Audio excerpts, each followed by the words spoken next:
Hello, everybody. Welcome back to the Football Martin channel. Saints chat, as always, on the channel. And I've got a really good guest coming on today.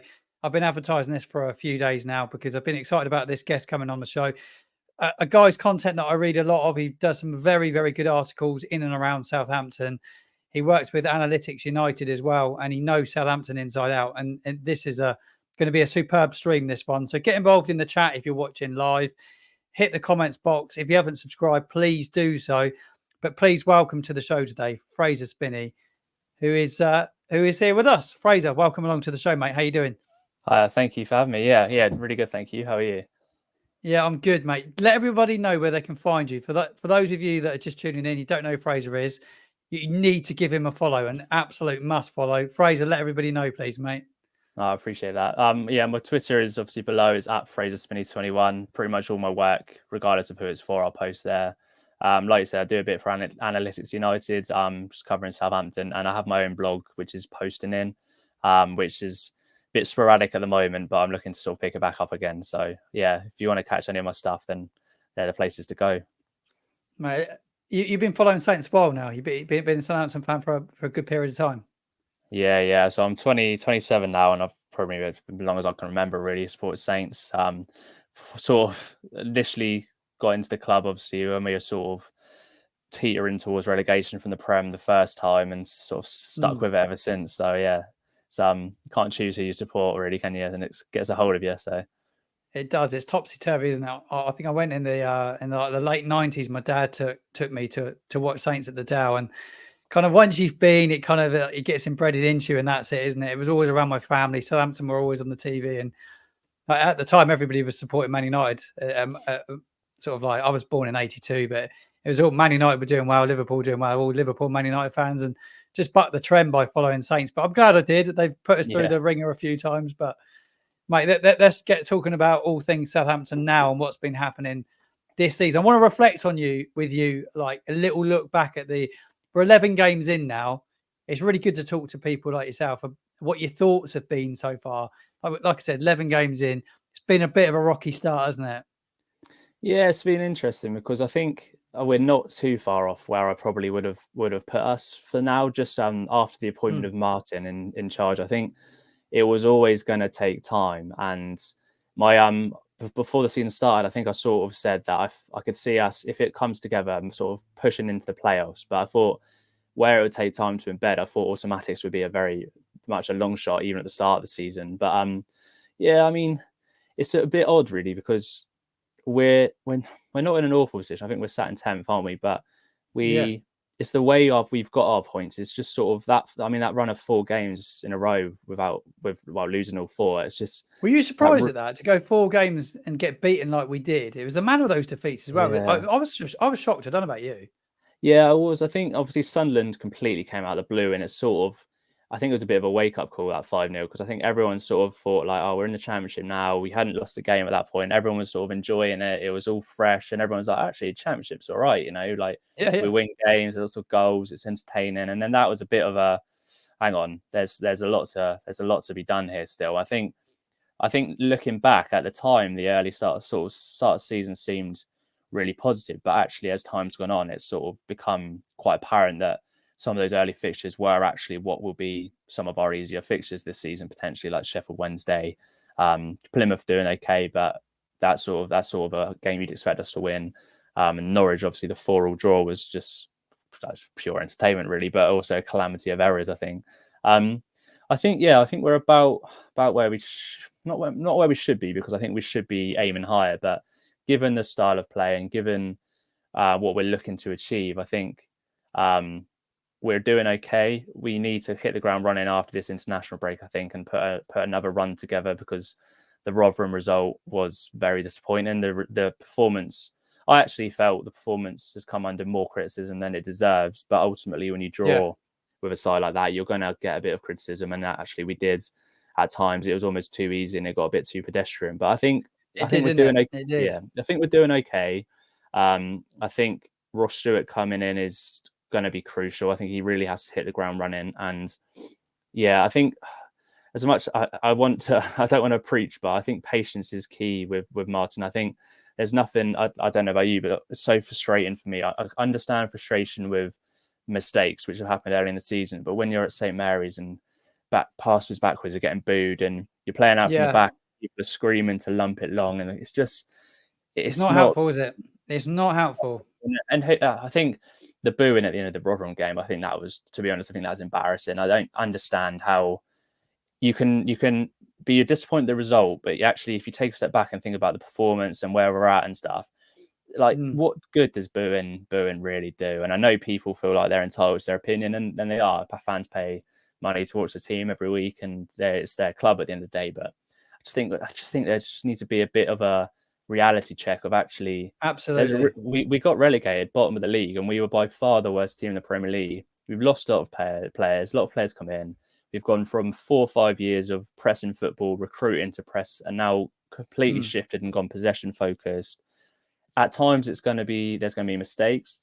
We are seeing less mistakes, I think, as the weeks go on, and at times it is going to be. Unfortunately, it's a little bit dry at times, but it's very different. It's a completely different approach, and I think we just need to stick with it, because Martin and he's not proven per se, but he has shown he can improve teams. And both of his spells at MK Dons and Swansea, they have gone on really good runs towards the end of his sort of time in charge. And I think we will reap the rewards of that. Looking at Burnley going up last season, I do worry about, if we did go up, how that translates to the Premier League necessarily, because there's a huge gap between the two leagues, isn't there? Exactly. And I think as a fan of Southampton, Leicester, or Leeds, and you've seen the difference between the two divisions, it is massive, isn't it?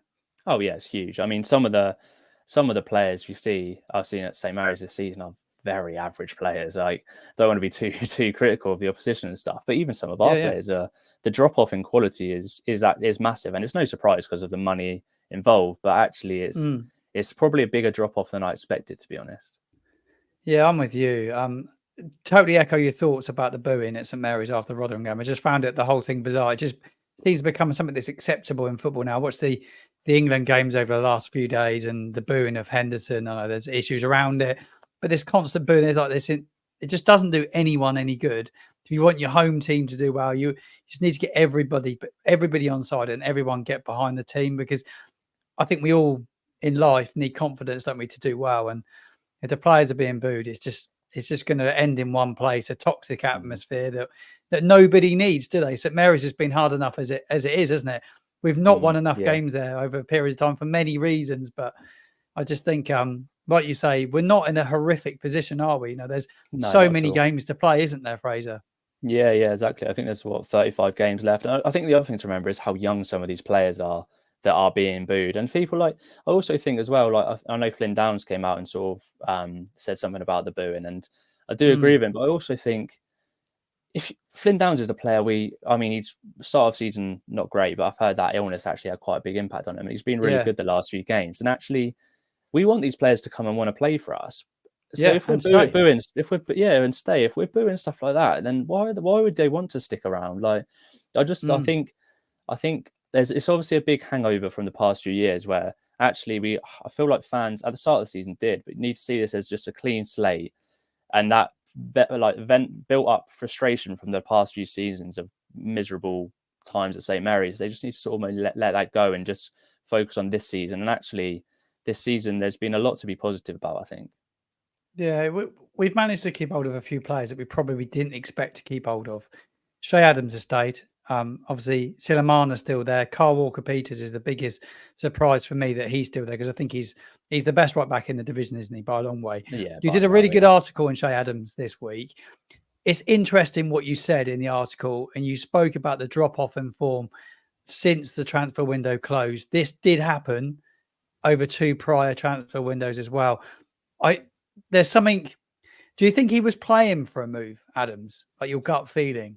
Yeah, I think he probably was, and I think as well as that, like, I don't know anything about Che Adams, like what his character's like, really, like his mental state or anything like that. But I think even if you're not if you're playing for a move or expecting to move when you've gone down at division, and then you don't get that move, I think it's gonna, because I've seen a few people in response to my the article I wrote say, like, you think he can just turn his form on and off like that, and I don't. But I think you're gonna like if you had your heart set on a move to the Premier League and all of a sudden you're still here, even if it's subconscious, there's going to be a drop off. There's going to be a loss Yeah, I of mean, if you're motivation. blocked on deadline day as well, like he probably Yeah, was, he exactly. probably thought he was going on deadline day. Yeah, and there's all sorts going on. I mean, we got like Ross Stewart in at the last minute, but he was left out of the QPR game because his Martin said he wasn't in the right sort of headspace. I mean, there's all sorts going on, and most of it we'll never even hear about.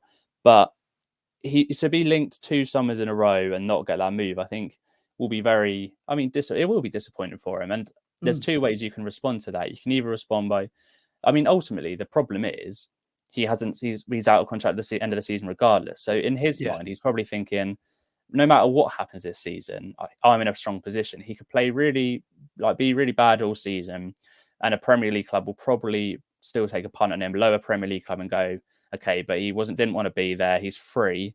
It's very low risk. We know he can. I say can do it at the Premier League. He has done it at the Premier League. He isn't a prolific goal scorer in the Premier League or in the Championship, really.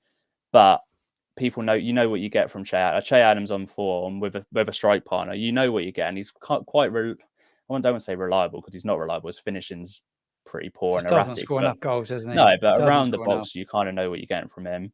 Yeah. But if he does really well, it's the onus should be on him to do really well because either he gets a move or he gets a great new contract offer and he probably starts for Scotland in the Euros next summer. But I just think that initial disappointment, whether consciously or subconsciously, it's going to impact him, and it has. And actually, his last few performances have been really poor.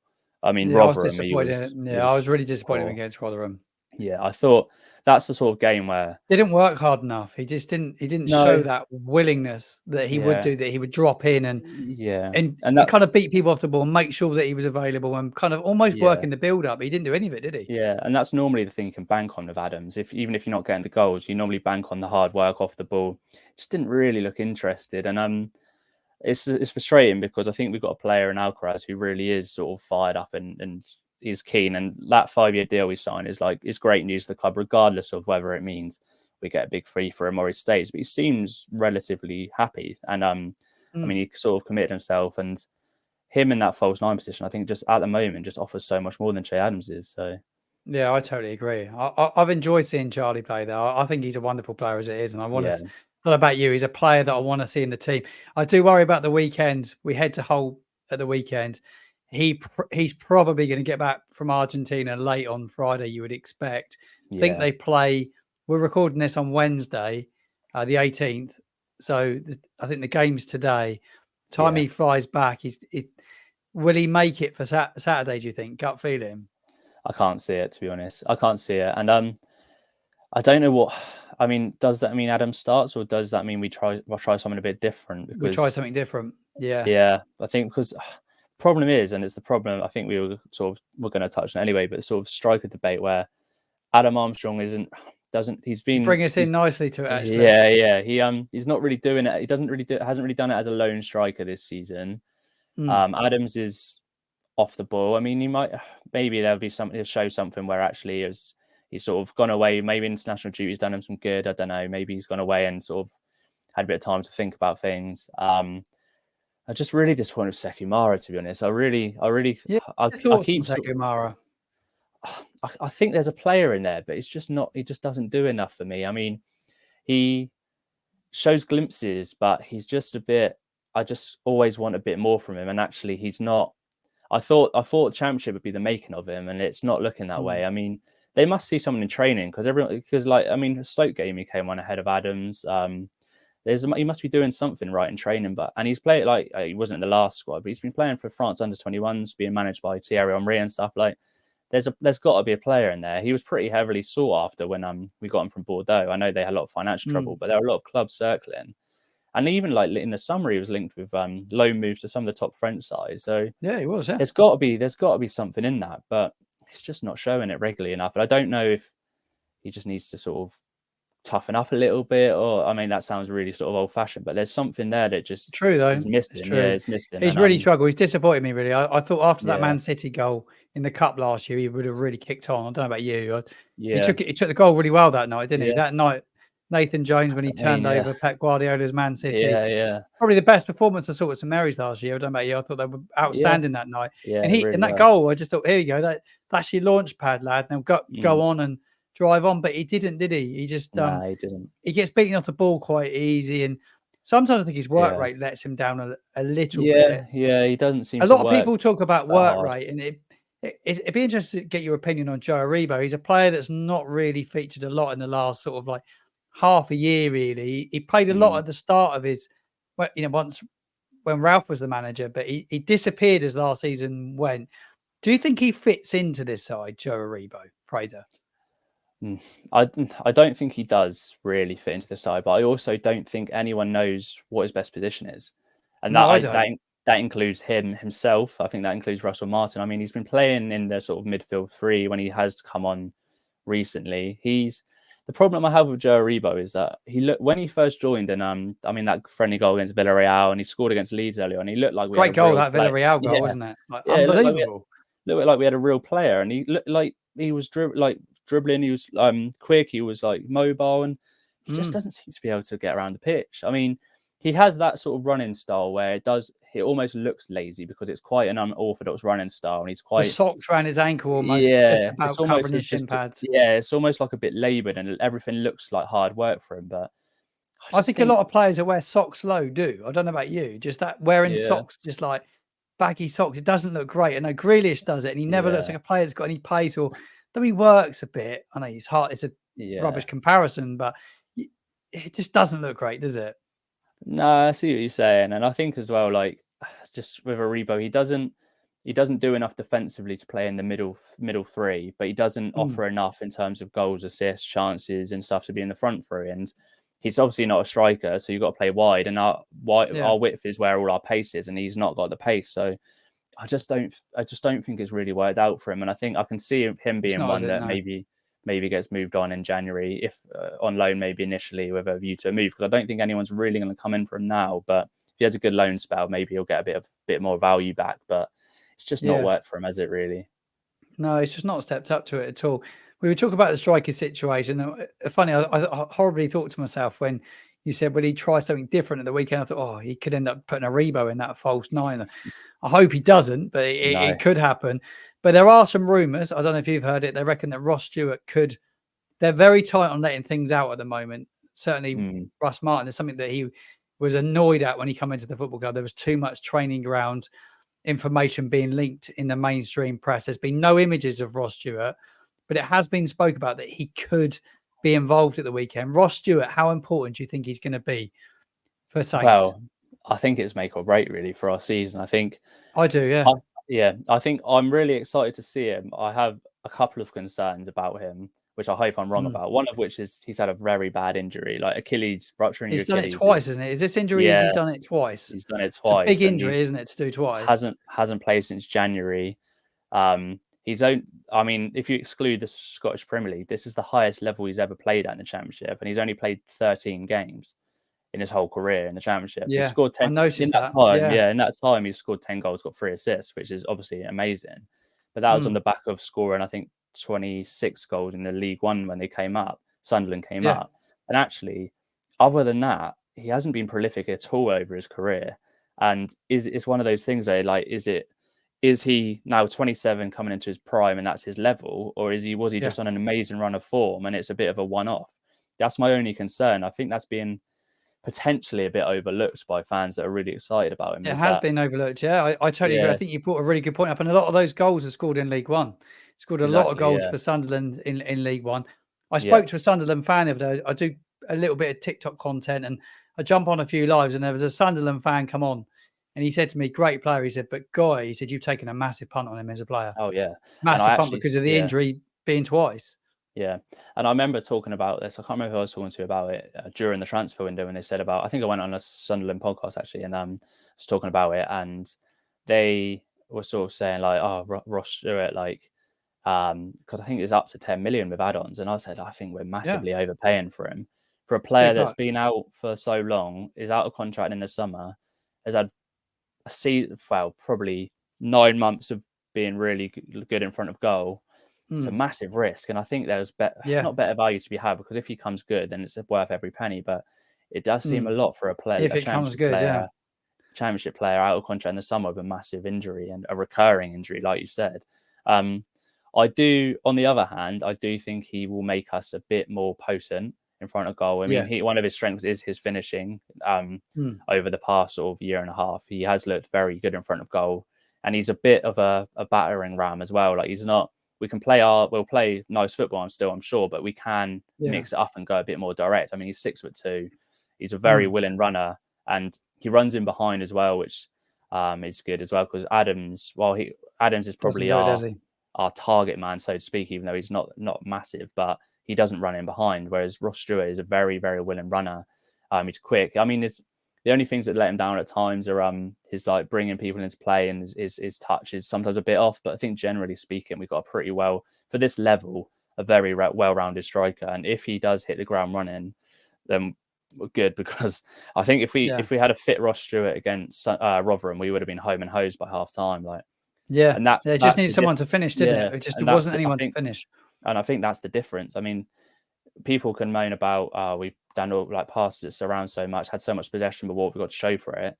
If you had a clinical striker, we probably come away with a lot more points this season. And I think if he can be that person, if he can be that man, and it's not just finishing the chances, it's actually being there to he's almost creating the chances by being that target in the box. We have very little box presence, I find, at the moment. We have great wingers, or very good wingers for this level, but they can't just sling it in the box.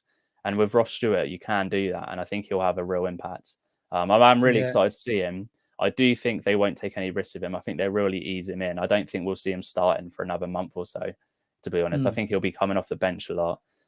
Hopefully starting maybe this weekend, if not maybe the next one. But yeah, I do agree with Russell Martin, though. I do like, from a fan perspective, it's rubbish not having any leaks, because you get less information to go off. But from an actual club perspective, it is good that the leaks have stopped. Oh, it's brilliant. The last thing you want is the opposition knowing what you're going to do. Yeah, exactly. And I'm also a bit quietly optimistic as well, because I think Martin's had a few more of the senior players around this international break than he did last time. And I mean, after the last international break, we lost 3 in a row after that. So hopefully we do a bit better after this one. Yeah, and Bednarek's been there, hasn't he? He didn't go away with Poland this time. He's been a good voice for him. But we talk about leaders, and we'll talk about someone that's wearing the captain's armband at the minute, and that's Adam Armstrong. What you thought, if you look at our best players this season, you probably put him as a standout along with Kyle Walker-Peters. I don't know about yourself. Have you been impressed about Adam Armstrong? Would you say he's been your best player from what you've seen? Looking at the analytics and what he's done? Yeah, I have been impressed with him. I struggle with Adam Armstrong, I have to be honest, because I do. Because what he's been doing has been positive and it has been good, but he just frustrates me so much. I think, and the thing I struggle with as well is that we know he can't make the step up.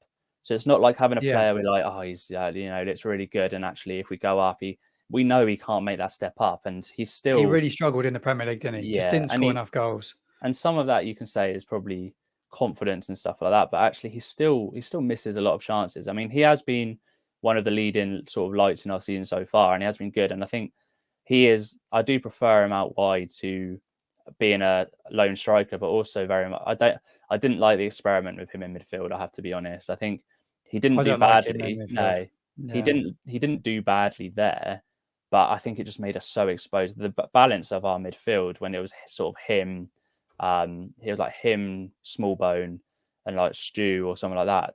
The balance was just all over the place, or Alcaraz. And I think I like him off the right at the moment. I think he could do it off the left as well. Probably more so off the left in terms of threat, but I think Sulemana is just so much more threatening from the left. But yeah, it's hard, like I say, because I do think he has been done really well for himself, and he's been one of our best players. But I still struggle with him because I feel like he just hasn't got. He's almost like Theo Walcott. He just hasn't got that football brain, I don't think. Yeah, just can't. Yeah, it doesn't get any rhythm, does he, at all? No. When you look at like our best player for you so far, obviously you'll analyze a game a little bit more than say like I maybe do as a fan. Obviously, you look at the analytics a bit more than I would. Who's impressed you the most from what you've seen? Statistics, from what you've Yeah, watched. I mean, I agree with you on the Carl Walker Peters point. I think he's been very good. And I think, I mean, I think the opening few weeks he was a bit shaky, but I think that's because Martin was asking him to do something that just doesn't suit him at all. Like, Totally different for him, isn't it? yeah, Walker Peters' best traits are his ability to drive forward, dribble the ball, connect with his wide player. He's very good when he has someone to sort of play off on the right with him. But it was almost like he'd had to invert. I mean, he's a good passer of the ball, but he's not going to come in and not keep the ball knocking around. He's best at progressing the ball through carrying the ball rather than passing it, and he's very good Yeah, at that. And he's a very good outlet, and he's very good at wide. And his underlapping and overlapping runs are really threatening for us. And he just couldn't do that if he was getting sort of sitting in the middle of the park. So yeah, he's been really I good, and agree. one that as we have sort of adapted our tactics has got the best out of him, because there's no point having Kyle Walker Peters and not using him in the way Yeah, because he is, like you said, I think like you said earlier, is the best right back in the league, and it's not very close either. I mean, I can't yeah. believe there wasn't more Miles above interest in anyone. him. I can't Yeah, believe he I'm wasn't really linked with more surprised he's clubs. still here. I can't believe he's Yeah. still here. One of the ones I've been really impressed with, and it might be a bit of recency bias because he's been really good lately, but Stu Armstrong I think has really done well, and he's a player I've always Yeah, really he has. liked. We were led to believe previously that he couldn't play 3 games in a week, but he has sort of stepped up to that. And I don't know. I mean, his biggest enemy is his body, isn't it? He gets a lot Yeah. of like niggly muscle injuries, and I think a lot of that's because of his sort of explosive, like that the way he over the years carried that sort of glides past people was so good to watch. And he has lost that a little bit now. I mean, he's over past 30 now, and I think his muscle injuries are catching up with him, but he's still been really, really important in the middle midfield. And he's by far and away our most intelligent midfield player. The way he picks up the little pockets of space and gets the ball in the half turn, I think he really has been good. And I think he's actually stepped up as well. And I think he's almost become a bit of a leader as well in that. And Yeah, he has. Yeah, it's been definitely. good to see, because like I say, he's a player I've always really liked, and he's had a hard sort of 18 months, I think, at the club, and a lot of injury problems in and out of the team, struggled to really get up to speed. But and I didn't know he had that free kick in his locker as well, to be honest. It's So unbelievable free kick. It was a yeah, it was brilliant so free good, kick. so I good. think So he looks like he has a good rapport with the manager. I think the yeah, celebration at Stoke probably spoke volumes, but yeah, they look to get on well. It's something that I know Russell's took a lot of critics, which is at this stage a little bit harsh, I think. But he's definitely looks like a man manager to me. He looks like he works with the players. yeah, He builds a bit of a team spirit, and he's got players on side that he needed to get on side that we didn't really want to lose. Like Walker Peters, we didn't want him. We couldn't afford to lose him right now. To lose so many, those Carl Walker Peters and Stuart Armstrong as well would have been a huge blow, wouldn't it? But yeah, he's managed massive. to Yeah. get them on board, and that's down to man management. You would say. Yeah, the only way they've stayed is that you sort of pitch them the plan, what his Mm. ideas are, and they've bought into it, and actually they've gone, because I know it doesn't count for much in football, but he does just seem like a decent bloke, doesn't he, as well? And he's very Yeah, he like does he's absolutely. sort of I really really find his honesty really refreshing as well, because we've had a lot of sort of murmurs at the club over the last few years, and no one really telling us what's going on. And actually, he's been very Mm. honest, and I think the fans appreciate that. Um, and yeah, Absolutely. I think that rapport he's built, and he's like you say, he's got people on side. And I think, sorry, just going back to that point before, and it's kind of linked to this, but I think Bednarak and Harwood Bellis deserve a massive mention as well. I mean, Yeah, absolutely. since they've got their partnership going, they've been really good. And Bednarak actually, for all the sort of stick he got, he's really turned it around for me, and I actually really sort of like what he's done. And actually, he could have easily kicked up a fuss and gone, actually, I want to leave in the summer. But actually, Yeah, he's one of the leaders now, and I think he said that Martin said he wants him to be one of those leaders, because I think he really is. And him and Harwood Bellis have just sort of blossomed, a new really nice partnership was blossoming. But well, I mean, we don't really know the extent of Harwood Bellis's injury, but I'm a bit worried about that, to be honest. I'm But concerned. We'll probably find out Friday at Russell's press conference. Won't we? I don't think it'll be yeah, Thursday or Friday the press conference, but yeah, he's been back at the football club for a while now, hasn't he? He come back last yeah, week, so yeah. I it's just a, it's a find player we didn't want to lose right now, especially with no. Jack Stevens being injured. Yeah, I just find for a player his age, he's just so mature for a centre back, and he really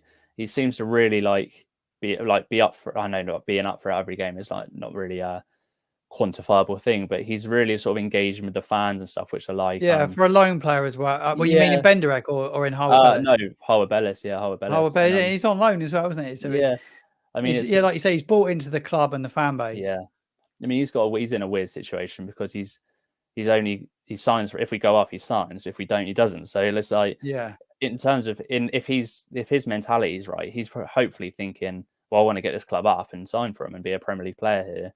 I mean, Yeah, he's really nice blend of like an old-fashioned centre back, but with the new sort of passing ability and that he takes a lot of responsibility, which I like. I think the Ipswich game when we lost 1-0 and we were really poor, he was the one that, even though we were losing the ball, trying things, he was the one that was demanding that the players keep doing it, keep sticking at it and doing that. And I really like that. I think he's taken a lot of responsibility. And it's good to see. And him and Bednarek are a nice blend, because Bednarek does the sort of uglier stuff.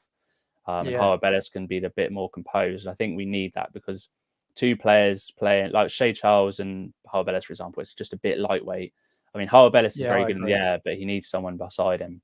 And I actually think Jack Stevens might struggle to get back in if those two are fit, because he will. They've formed a really Absolutely good will. pair. Yeah, they have formed a really good pair. I've got a question for you. It was asked to me, but I'm gonna pin it to you. It was in the comments box. Haley's asked, "Can you see Southampton getting promoted again?"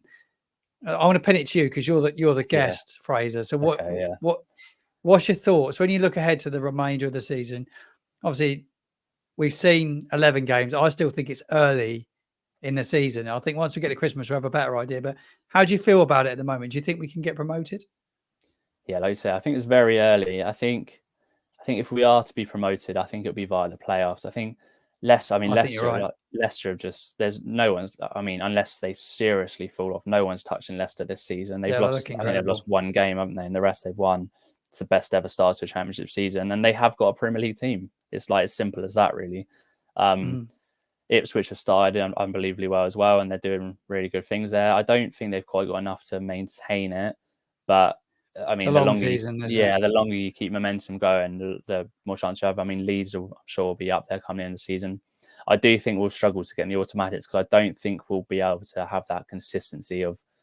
I think we'll have a few Rotherhams this season where we sort of frustratingly dominate but don't get the points, and I think that's probably the difference between us and the likes of Leicester, where I think they will put those teams to bed. I think third or fourth is probably where about right for. I think that could be considered a good season, given the turnaround, the playing style. Yeah, if we could get in the playoffs, I'll be more than happy now. And then it's a lottery, and I don't really. Yeah, exactly. If you lose in the playoffs, then you have to hold your hands up and just go again next year. Yeah, like we play Hull at the weekend. There's a good chance that they'll be in and around the playoffs. Yeah, they look a good side under Liam Rossini. Another side that want to pass the ball. That I had a Hull fan on yesterday, and we were previewing the game. And it was interesting, Fraser, what he said. He said about Hull and the possession base. He said Ipswich are doing exactly the same as Southampton. They're all playing the similar way. Just Ipswich have got the confidence, and they're just doing it that much quicker because everybody's in a really good vibe at the moment, and it's coming off. And that's probably the position we need to get in. Once we kind of get into that groove, same as Hull, results will come, won't they? They will come. Yeah, definitely. Yeah, I think the thing with Ipswich is that, and comparing them to us, is that you have to consider they're coming off a massive high of getting promoted, and that probably I think a lot to be said for it, isn't there? Yeah, I mean, it's massive. I think that can sort of, you can sort of glide off that for the first sort of couple of months of the season, and just sort of you get through games because you're just confident. Whereas we've come off the back of, realistically, probably 2-3 years of negativity. And there is a lot of damaged confidence in the team. You can see that. And the new faces have come in and hopefully given everyone a bit of a lift. But there's some good players, obviously, that have left. But there's definitely still the sort of, I think Russell Martin always refers to it, doesn't it, about the scars of last season, or that scar tissue. Yeah, he loves saying that, doesn't he? But I think it is true, to be honest.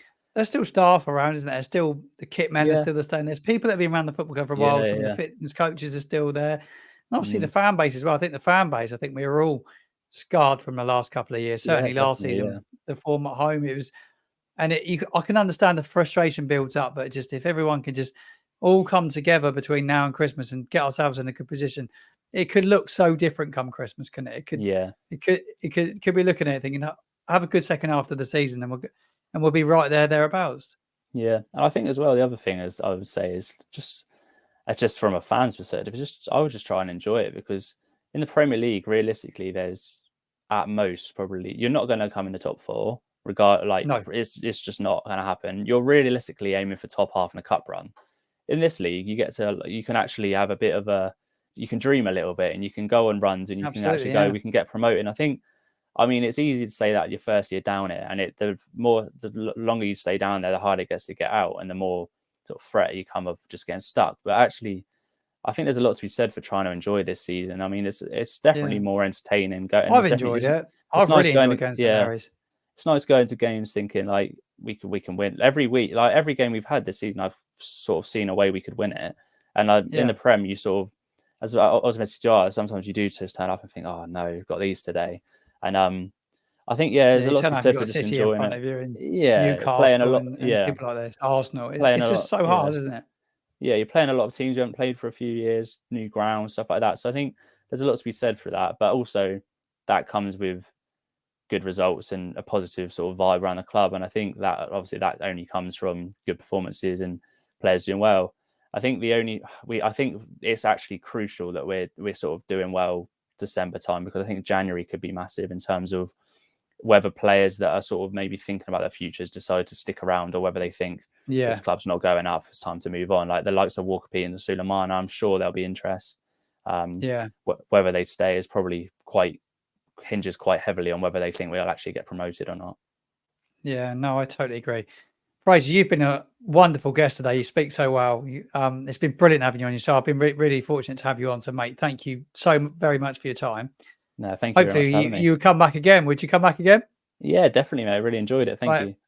Yeah, no, thank you very much. Fraser Spinney, it's been a pleasure having you on the show. Thank you for everybody that tuned in this evening as well. It's been brilliant to have you all here.